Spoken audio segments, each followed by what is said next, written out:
بسم اللہ الرحمن الرحیم دلدارم اذا کلم امتل روب قسط نمبر 8۔ حماد شاہ اور زریش شاہ جب تک اس بنگلے میں پہنچے بنگلہ پورا خالی تھا۔ حماد شاہ کو زردادہ خان نے فون کر کے بتا دیا تھا کہ اس کی بیٹی اس کے بنگلے پر ہے، اور ساتھ ہی اسے بتایا تھا کہ اگر اشنال نے اس کے ساتھ نکاح کی حامی بھر لی تو اشنال کو وہ واپس نہیں کرے گا، اور اگر اشنال نے نکاح سے انکار کیا تو وہ خود سے اسے چھوڑ آئے گا۔ مگر جب کہ اشنال کو زردادہ خان نے ایک دو بار ڈرایا اور وہ اپنی عزت بچانے کے لیے آسانی سے مان گئی، اور وہ سمجھ رہی تھی نکاح کے بعد سب آسان ہوگا، وہ اپنوں سے مل سکے گی اور کبھی دوبارہ اس شخص کے ساتھ نہیں رہے گی، مگر زردادہ خان اس سے بھی زیادہ شاطر تھا۔ اشنال کے رضامند ہو جانے کے پیچھے کیا ارادے ہیں وہ اسی وقت سمجھ گیا تھا، اور اب تو وہ اس کی بیوی تھی۔ اسے صرف زردادہ خان کے ساتھ رہنا، اپنی جیت پرسکون زردادہ خان حماد شاہ کو پچھاڑ گیا تھا۔ حماد شاہ خالی بنگلہ دیکھ کر ڈھہ سے گئے تھے۔ آخر تنگ آ کر زریش شاہ نے زبردستی ساری بات پوچھی۔ سب سن کر زریش شاہ پاگلوں کی طرح زردادہ خان کو ڈھونڈنے نکلا۔ حماد شاہ بے بس سے اسے روک بھی نہ سکے تھے۔ میرے اللہ، میری بچی کی حفاظت کرنا۔ روتے روتے ان کی حالت غیر ہو گئی تھی۔ انہیں ایک بار شک تو ہوا تھا مگر اگنور کر گئے۔ پھر اچانک سے زردادہ خان کی کال اور ساری بات سن کر انہیں اپنی معصوم بچی پر ترس آیا تھا۔ اس سب میں اس کا کیا قصور تھا؟ جو بھی تھا، اشنال زردادہ خان کے انتقام کی بھیڑ چڑھ چکی تھی۔ بہت ڈھونڈنے کے بعد بھی ان کا کوئی سراغ نہ ملا تھا۔ تھکا ہار کر زریش شاہ واپس گھر پہنچا۔ حماد شاہ نے آس بھری نظروں سے زریش شاہ کو دیکھا، اور زریش شاہ نے دکھ سے اپنی آنکھیں جھکا لی تھیں۔ اپنے چچا کو اس حال میں دیکھا نہیں سکتا تھا، مگر خود سے عہد ضرور کیا تھا کہ اشنال کو ضرور چچا کے پاس واپس لائے گا۔ ایک ہفتے سے میرام بنا بتائے غائب تھی۔ انتظار تھا کہ بڑھتا ہی جا رہا تھا۔ برخان شدید غصے کی حالت میں ہر 2 منٹ بعد کسی نہ کسی کو ڈانٹتا رہتا، اور آج میرام کو اس کی سیٹ پر بیٹھے دیکھ کر برخان نے کوئی رسپانس ظاہر نہ کیا تھا اور نہ ہی ڈانٹنے کے لیے آفس بلایا تھا۔ میرام کی حالت ویسے بھی خراب تھی۔ اشنال کا اغوا ہونا سب کو ہلا کر رکھ گیا تھا۔ اب بھی اپنا کام مکمل کرتی وقت سے پہلے نکلنے کی کوشش میں تھی، مگر ساتھ حیران بھی ضرور رہی کہ سر نے آفس بلا کر ڈانٹا نہیں۔ جلد چھٹی لینے کا سوچ کر برخان کے آفس گئی تھی۔ السلام علیکم سر، میرام کی آواز پر برخان نے بنا سر اٹھائے جواب دیا۔ سر، وہ مجھے آج جلدی چھٹی چاہیے تھی۔ برخان نے جھٹکے سے کھڑا ہوا۔ میرام ڈر کر 2 قدم پیچھے ہوئی تھی۔ مس میرام شاہ، آپ نے آفس کو مذاق سمجھا ہوا ہے کہ جب چاہے چھٹی کر لی اور جب دل کیا پورا ویک بنا انفارم کیے غائب ہو گئے؟ یہ کیا تماشا ہے؟ اور پلیز میرے سامنے بچوں کی طرح رونے کی ضرورت نہیں۔ آپ چھٹی کر لیں گی تو جو پینڈنگ میں اتنا کام پڑا ہے وہ کون ختم کرے گا؟ تو مس میرام، وہ کام آپ نے ہی ختم کرنا۔ جائیے اور اپنا جا کر کام کریں۔ برخان جیسے پھٹ پڑا تھا۔ بنا کسی آواز کے میرام الٹے قدموں واپس پلٹی اور اپنی چیئر پر بیٹھتے ہی رونے لگی۔ سارا دل ہی دل میں میرام کو ڈانٹ پڑنے پر بہت خوش تھی۔ گھر کی خاموشی اور وحشت سے گھبرا کر آج آفس کے لیے نکل آئی۔ ہارون بھی گھر آ گیا تھا۔ سب خاموش تھے۔ ویسے میں گھر میں رہ کر عجیب گھٹن کا احساس ہو رہا تھا۔ اشنال کے بغیر گھر کاٹ کھانے کو دوڑ رہا تھا، اور یہاں سر کی ڈانٹ دل برداشتہ ہوتی۔ میرام غصے سے اٹھی اور برخان کے آفس بنا نوک کیے گھسی۔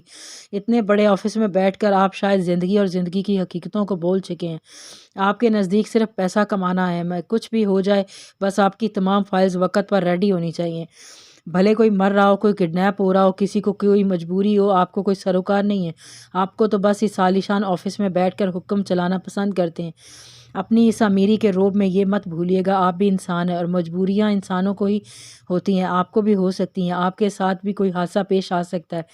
تو بتائیں بھلا، آپ اس حادثے سے نپٹنے کی کوشش کریں گے یا اس وقت بھی آپ اپنے اس چہیتی آفس کی شان و شوکت بڑھائیں گے؟ اور رہی بات اس کام کی، تو شوق سے رکھیں، کسی اور کو یہ جاب چھوڑ رہی ہوں۔ غصے سے لال پیلی ہوتی اپنی بات مکمل کرتی میرام آفس سے کب نکلی برخان کو کچھ پتہ نہ چلا۔ ہوش تو اسے تب آیا جب خاور نے اس کا کندھا ہلایا۔ کیا ہوا؟ ایسے کیوں کھڑے ہیں؟ خاور نے برخان کو دیکھتے ہوئے پوچھا۔ کچھ نہیں، اپنی چیئر پر بیٹھتا برخان کسی گہری سوچ میں گم تھا۔ الفاظ تھے یا خنجر؟ برخان میرام کی اس جرأت پر حیران تھا۔ اسے بولنا ہی بھی آتا ہے؟ غصے سے سرخ چہرے پر جھولتی آوارہ لٹے برخان کو وہ کوئی معصوم سی شہزادی لگی تھی۔ تم نے وعدہ کیا تھا نا کہ تم مجھے گھر چھوڑ آؤ گے، اب یہ سب کیا ہے اور کہاں لے آئے ہو مجھے؟ اشنال نے زردادہ کے اصرار پر ناشتہ بھی اسی بھول میں جلدی کیا کہ وہ گھر جا رہی ہے، مگر زردادہ خان تو اسے کہیں اور لے آیا تھا جو پچھلے گھر سے بھی بڑا گھر تھا۔ میری پیاری سی ڈال، کچھ صبر کرو۔ زردادہ خان اپنا کیا وعدہ ضرور پورا کرتا ہے، بے فکر اور بے نیازی سے کہتا کچن میں گیا اور فریج سے جوس نکال کر پینے لگا۔ کیا بدتمیزی ہے، یہ کیسے کر سکتے ہو تم یہ سب؟ لعنت ہو تم پر گھٹیا انسان! اشنال سے برداشت نہ ہوا تو گلا پھاڑ کر چلائی تھی۔ کسے کہا تم نے یہ سب؟ زردادہ خان قدم اٹھاتا اشنال کی جانب بڑھا۔ تم نے سنا نہیں، تم سے کہا ہے۔ تم جیسے لوگ بھول جاتے ہیں یہ سب کرتے ہوئے کہ گھر میں بھی بہن بیٹیوں کے ساتھ یہ سب ہو سکتا ہے، پر کیا کریں، غفلت کی پٹی جو تمہاری آنکھوں پر پڑی ہوتی ہے نا، پتہ ہے کیا تمہارا قصور نہیں ہے بلکہ تمہاری تربیت ہی ایسی ہے۔ اشنال پھنکاری تھی، بس اس سے زیادہ ایک لفظ مت بولنا، ورنہ کیا؟ ہاں ورنہ کیا؟ تمہاری غیرت جاگ رہی ہے تو لعنت ہو تم پر، تمہاری غیرت پر۔ میں نے آج تک کسی سے نفرت نہیں کی کیونکہ میرے گھر والوں نے مجھے سکھایا ہی نہیں، مگر تم سے مجھے نفرت اتنی زیادہ ہے کہ اندازہ بھی نہیں لگا سکتے تم۔ آئی سمجھ؟ اشنال کی باتیں زردادہ خان کو کوڑے کی طرح لگ رہی تھیں۔ وہ 2 قدم کا فاصلہ مٹاتا اشنال کو دبوچ چکا تھا۔ آہ چھوڑو مجھے غلیظ انسان، کیسے مرد ہو تم؟ اپنی بیوی کو اپنے دوستوں چٹخ! زردادہ کی ہمت جواب دے گئی تھی۔ ایک زوردار تماچا اشنال کے رخسار سرخ کر گیا تھا۔ بس کرو اپنی یہ بکواس، مزید کچھ بولی تو یہیں زمین زندہ گاڑ دوں گا۔ بالوں سے پکڑ کر اسے سامنے کرتے ہوئے بولا، نہیں رہوں گی میں چپ۔ سچ سننے میں تکلیف ہو رہی ہے نا؟ اس سے زیادہ تکلیف سہ رہی ہوں میں اور میرے گھر والے۔ تم جیسوں کو عقل بھی تب ہی آتی ہے جب خود کی بہن بیٹی یا بیوی کے ساتھ ایسا کچھ ہو۔ اشنال نے بالکل ہمت نہ چھوڑی۔ انجانے کہاں سے اتنی ہمت آئی تھی اس میں کہ زردادہ خان جیسے آدمی کو آئینہ دکھا رہی تھی۔ اسے خود سمجھ نہیں آ رہی تھی کہ وہ بول کسے رہی ہے اتنا سب کچھ۔ تو تم بس نہیں کرو گی؟ آؤ تمہیں مزہ چکھاؤں۔ اشنال کو گھسیٹنے کے انداز میں کمرے میں لا پٹکا۔ اتنا آپے سے باہر ہوا وہ پہلے کبھی نہ ہوا تھا۔ نہیں کروں گی بس، سمجھے تم؟ نہیں کروں گی۔ کیا کر لو گے تم؟ زیادہ سے زیادہ میری عزت پر ہاتھ ڈالو گے، اور کر بھی کیا سکتے ہو؟ تم جاؤ اپنے دوستوں کو بھی دعوت عام دو۔ چیختی چلاتی اشنال کے الفاظ زردادہ خان کا صبر کا جواب دے گیا تھا۔ اشنال کا دماغ ٹھکانے لگانے کو وہ آگے بڑھا، جبکہ اپنی طرف بڑھتے زردادہ خان کو دیکھ کر اشنال ہمت جمع کرتی جلدی سے اٹھی اور اگلے ہی پل بیڈ کی دوسری طرف چھلانگ لگا کر باہر کو دوڑی۔ زردادہ خان اس سب کے لیے تیار نہ تھا۔ اشنال کو پکڑنے کے لیے اسے واپس مڑنا پڑا۔ تب تک وہ کچن میں پہنچ کر جلدی سے چھری اٹھا چکی تھی۔ یہ کیا کر رہی ہو؟ زردادہ کے چھکے چھوٹے تھے اشنال کو ہاتھ میں چھری پکڑ کر اپنی کلائی پر رکھتے دیکھ کر۔ خبردار جو میرے قریب آئے تو یا مجھے ہاتھ لگانے کی کوشش کی، بہت برا ہوگا، دیکھنا بہت برا۔ اشنال نے قریب آتے زردادہ کو وارن کیا تھا۔ اوکے نہیں ہاتھ لگاؤں گا میں تمہیں، آئی پرومس۔ تمہاری مرضی کے بغیر ہاتھ نہیں لگاؤں گا، مگر تم یہ چھری پھینک دو نیچے میری ڈول۔ شاباش چھوڑو، اسے لگ جائے گی۔ میں کچھ نہیں کہہ رہا ہوں تمہیں، پلیز کام ڈاؤن۔ زردادہ خان نے اشنال کا غصہ کم کرنا چاہا۔ ابھی تھوڑی دیر پہلے وہ خود غصے سے پاگل ہو رہا تھا، مگر اشنال کی یہ حرکت زردادہ خان بھچک رہ گیا تھا۔ کہاں وہ معصوم سی لڑکی، کہاں یہ سب کرنے کی ہمت؟ پہلے تم وعدہ کرو مجھے ہاتھ نہیں لگاؤ گے اور مجھے میرے گھر بھی چھوڑ کر آؤ گے۔ اشنال نے چھری بالکل پیچھے نہ کی تھی، مسلسل اپنی کلائی پر رکھے زردادہ خان کو دیکھ رہی تھی۔ زردادہ خان کی جان پر بنی تھی، چھری کافی تیز تھی اور اگر اشنال کو کچھ ہو جاتا تو اس سے آگے وہ سوچ بھی نہ سکا تھا۔ ٹھیک ہے تم جیت گئی ہو، میں ہار گیا، میری محبت بھی ہار گئی، تمہیں بھی چھوڑ کر آؤں گا، بس تم یہ سب ختم کرو۔ زردادہ خان کا کہنا تھا کہ اشنال کی گرفت ڈھیلی پڑی۔ مجھ سے دور جانا چاہتی ہو میری ڈول؟ ٹھیک ہے میں لے چلتا ہوں، مگر تم میری رہو گی ہمیشہ، میں تمہیں کبھی نہیں چھوڑوں گا، نہ میں خود سے دور کرنے کی ہمت ہے۔ تم نہیں جانتی تمہیں اس تھوڑے سے وقت میں کتنا چاہا ہے، شاید کہ زردادہ خان دوبارہ کسی کو اتنا چاہے۔ نرم لہجے میں کہتا زردادہ خان وہیں بیٹھ گیا تھا، جبکہ اشنال کو اس کی باتیں سمجھ نہیں آ رہی تھی، وہ تو بس واپس جانے کے لیے خوش تھی۔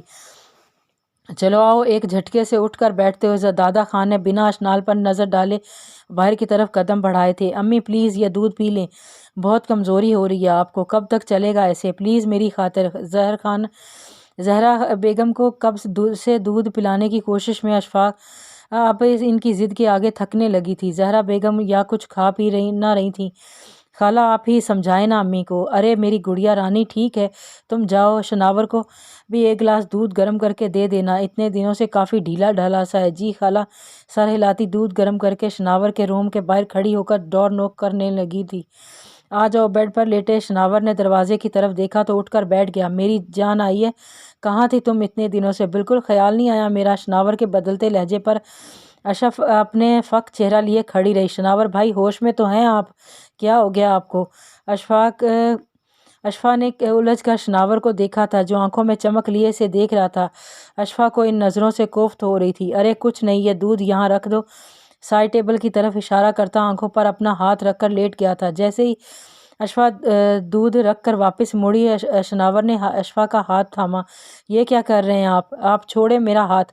اپنا ہاتھ چھڑواتی اشفا روسی ہو کر بولی تھی، کتنے پیارے ہاتھ ہیں تمہارے، اسی ہاتھ پر چائے گرائی تھی نا، اف کتنا درد ہوا ہوگا نا میری جان کو، لاؤ میں مرہم لگا دوں، کہتے ساتھ ہی اپنے لب اشفا کے ہاتھ پر رکھنے والا تھا کہ اشفا نے پورا زور لگا کر ایک تھپڑ رسید کیا تھا۔ شناور اپنے گال پر ہاتھ رکھے اشفا کو دیکھ رہا تھا کہ آپ کی اتنی ہمت، کتنے گھٹیا انسان ہے آپ، شرم آنی چاہیے آپ کو، آئندہ مجھے چھونے کی کوشش بھی کی نا تو اچھا نہیں ہوگا۔ انگلی اٹھا کر دھمکی دیکھی تن فن کرتی اس کمرے سے نکلی تھی۔ اپنے کمرے میں آ کر ہاتھوں میں چہرہ دیے پھوٹ پھوٹ کر رونے لگی۔ اف کتنے گندے ہیں شناور بھائی، میں ان سے شادی کی حامی بھر آئی، کتنی بڑی غلطی ہو گئی مجھ سے، جبکہ زریز بھائی نے منع بھی کیا تھا، میں ہی بے وقوف ہوں جو نہ سمجھ پائی، اب کیا کروں، کیسے چھٹکارا حاصل کروں اس انسان سے، کاش اشنال میرے پاس ہوتی، کوئی نہ کوئی حل ضرور نکال لیتی۔ کہاں چلی گئی تم میری گڑیا۔ اشفا کو اشنال کی یاد نے مزید غمگین کر دیا تھا۔ روتے روتے ایک دم اپنا سر اٹھا کر آنسو صاف کیے اور سیدھا میرام کے کمرے کا رخ کیا۔ وہ جانتی تھی میرام ہی اس کی مدد کر سکتی ہے، ساری بات میرام کو بتاتی اشفا میرام کے گلے لگ کر رونے لگی تھی۔ ارے رونے تو اس کا حل نہیں ہے نا پگلی، رو کیوں رہی ہو، میں ہوں نا، بالکل ڈرنے کی ضرورت نہیں ہے، سب ٹھیک ہو جائے گا، فکر مت کرو۔ میرام نے اشفا کو تسلی دی۔ پپو پلیز کچھ کریں، مجھے اس شخص سے شادی نہیں کرنی، اب میں نے اگر ان حالات میں بابا کو انکار کیا تو پتہ نہیں وہ کیا سمجھیں گے۔ اشفا نے جو اسے سب بتایا تھا سن کر میرام کو پہلے ہی یقین نہ آیا، مگر اشفا کبھی جھوٹ نہیں بولتی تھی، وہ بھی ایسے معاملات میں میرام کو اپنے اشفا پر سب سے زیادہ یقین تھا۔ بس کرو اشفا، جو کیا اچھا کیا، تم نے بالکل ڈرنے یا پریشان ہونے کی ضرورت نہیں ہے، چلو آنسو صاف کرو اپنے، ادھر آؤ میرے پاس ہی سو جاؤ، بلکہ یہیں سویا کرو جب تک اشنال نہیں مل جاتی، میرے ساتھ سو گی تم۔ پیار سے اشفا کے بالوں میں ہاتھ پھیرتی خود میرام گہری سوچ میں ڈوبی تھی۔ اگلے ہی دن شناور کا ہاتھ ٹوٹنے کی خبر مل گئی تھی۔ اشفا میرام بھی حیران ہوئی کہ اچانک کیسے یہ سب، شناور ہاسپٹل میں تھا، یا اللہ اس گھر پر اپنا رحم فرما، انجانے کس کی نظر لگ گئی ہے۔ صبا بیگم اسی وقت ہاتھ اٹھا کر دعا کرنے لگی تھی، بابا میرے ہیں، ٹک ٹک کرتی اشنال حماد شاہ کے سینے پر چڑھی تھی۔ جی نہیں بابا میرے ہیں، اشفا کہیں پیچھے رہنے والی تھی۔ تھوڑی ہی دیر میں دونوں کی آپس میں لڑائی سٹارٹ ہو چکی تھی، جسے دیکھ کر حماد شاہ مسکرائے تھے۔ یہ لیں آپ کی دوائی۔ زہرا بیگم کی آواز پر حماد شاہ ماضی سے حال میں لوٹے تھے، پانی کا گلاس ان کے ہاتھ سے چھوٹا تھا۔ زہرا بیگم دل پر ہاتھ رکھتی مڑی تھی، مگر تب تک حماد شاہ دل کے مقام پر ہاتھ رکھے دوہرے ہو چکے تھے۔ حماد شاہ کو ہارٹ اٹیک ہوا تھا۔ بہروز شاہ کب سے ادھر چکر کاٹتے بہت پریشان نظر آئے تھے۔ جی بہروز شاہ کون ہے؟ ڈاکٹر نے روم سے نکلتے سب کی طرف دیکھتے ہوئے پوچھا۔ جی میں کیا ہوا، سب ٹھیک تو ہے نا؟ پیشنٹ کو ہوش آ گیا، ان کی حالت نازک ہے، مگر وہ آپ سے ملنے کی ضد کر رہے ہیں۔ بھائی میری اشنال بہروز کو دیکھتے ہی ان کی آنکھ سے ایک آنسو نکلے تھا۔ حماد شاہ یہ میں کیا دیکھ رہا ہوں، تم اتنے کمزور تو نہیں ہو، اشنال مل جائے گی بہت جلد، زریش شاہ کو کوئی سراغ مل جائے گا، بس تم ٹھیک ہو جاؤ جلدی سے۔ بہروز شاہ نے حماد شاہ کو تسلی دی۔ وہ تو ٹھیک ہے بھائی، مگر اشفا کے لیے کچھ برا نہ ہو جائے، آپ وعدہ کریں میرے بعد آپ اس کا خیال رکھیں گے، وہ لوگ کہیں اشفا کو بھی مجھ سے دور نہ لے جائیں۔ حماد شاہ کی حالت دیکھ کر بہروز شاہ کی ہمت بھی ٹوٹنے لگی تھی۔ میرا وعدہ ہے میرے بھائی، اشفا کی تم فکر مت کرو، وہ میری بیٹی، آج نکاح کر دیتا ہوں تیرے سامنے دونوں کا۔ بہروز شاہ کے کہنے پر حماد شاہ چونکے۔ دونوں کا؟ ہاں بھئی، میرا زریش شاہ اور تیری اشفا۔ بہروز شاہ کا صرف کہنا ہی تھا کہ حماد شاہ ایک بار پھر سے رونے لگے۔ بھائی یہ میری بھی خواہش تھی، آپ بس مزاحمت، مزید کچھ مت کہو۔ شناور مجھے اشفا کے سالیہ بالکل پسند نہیں تھا، اور کب سے میں چاہ رہا تھا کہ تم سے بات کروں، مگر موقع ہی نہیں ملا۔ خیر جو بھی تھا، میں اپنی بیٹی خود سے دور جانے نہیں دے سکتا، میرا وعدہ ہے آج شام ہی نکاح ہوگا ان کا تمہارے سامنے۔ بہروز شاہ کی بات پر حماد شاہ کافی پرسکون ہوئے تھے، انہیں اشفا کی بھی فکر کھائی جا رہی تھی۔ انجانے خالہ اور شناور کیسے ہوں، بعد میں اشنال کے تانے دے دے کر اس کا جینا حرام کرتے، اس سے بہتر تھا کہ بیٹی گھر میں ہی آنکھوں کے سامنے رہے۔ جاری ہے۔